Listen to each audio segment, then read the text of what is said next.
Hi guys, welcome to MSA Vels TV. நம்ம இன்னைக்கு வந்து திண்டுக்கல்ல இருக்க எம்எஸ்ஏ வேல்ஸ்ல இருக்கோம். நிறைய ஆஃபர்ஸ் எல்இடி டிவியாக கொடுத்துருக்கோம். அந்த வேலை இன்னைக்கு வந்து 32 நார்மல்.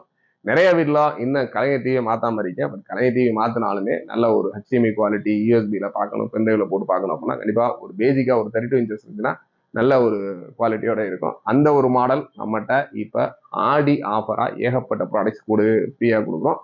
கூடவே வந்து பார்த்தீங்கன்னா இந்த ஒரு ப்ராடக்ட்டுக்கு wall mount plus stabiliser plus ஒரு ஹோம் தியேட்டர். நார்மலாக வந்து பார்த்தீங்கன்னா எல்இடி டிவினாலே அந்த சவுண்ட் குவாலிட்டியும் அந்த கொஞ்சம் நார்மலாக அந்த பேஸ் எஃபெக்ட் இதெல்லாம் கம்மியாக இருக்கும். ஏன்னா நீங்கள் நார்மலி நிறையா பேர் சிஆர்டி யூஸ் பண்ணிட்டு அடுத்து நம்ம எல்இடி யூஸ் பண்ணுறப்ப சவுண்ட் இன்னும் அவ்வளோ கம்மியாக இருக்கும். இல்லையா அந்த ஒரு சவுண்டுக்கு நீங்கள் நல்ல ஒரு குவாலிட்டியான சவுண்ட் பார் அப்படி இல்லைன்னா நம்ம ஹோம் தியேட்டர் இந்த மாதிரி ஒரு ஃப்ரீயோட இந்த ஒரு 32 இன்ச்சஸ் நார்மல். இந்த ஒரு நார்மலை பொறுத்த வரைக்கும் இப்போ கிராமத்தில் நிறைய பேர் வந்து டிவி பார்த்தீங்கன்னா ஒரு ஸ்மார்ட் டிவினா யூஸ் பண்ண தெரியாது.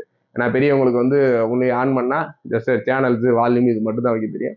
ஒரு ஸ்மார்ட் டிவி வாங்கினீங்க அப்படின்னா அதில் நிறைய டிஃபிகல்ட்ஸ் இருக்கும். நீங்கள் போய் ஸ்மார்ட் ஹோம் ஸ்க்ரீன் வந்து நின்றுடும். அதுக்கப்புறம் நீங்கள் அதை வந்து மாற்றுறது இந்த மாதிரி விஷயங்கள்லாம் நிறையவே கஷ்டமாக இருக்கும்.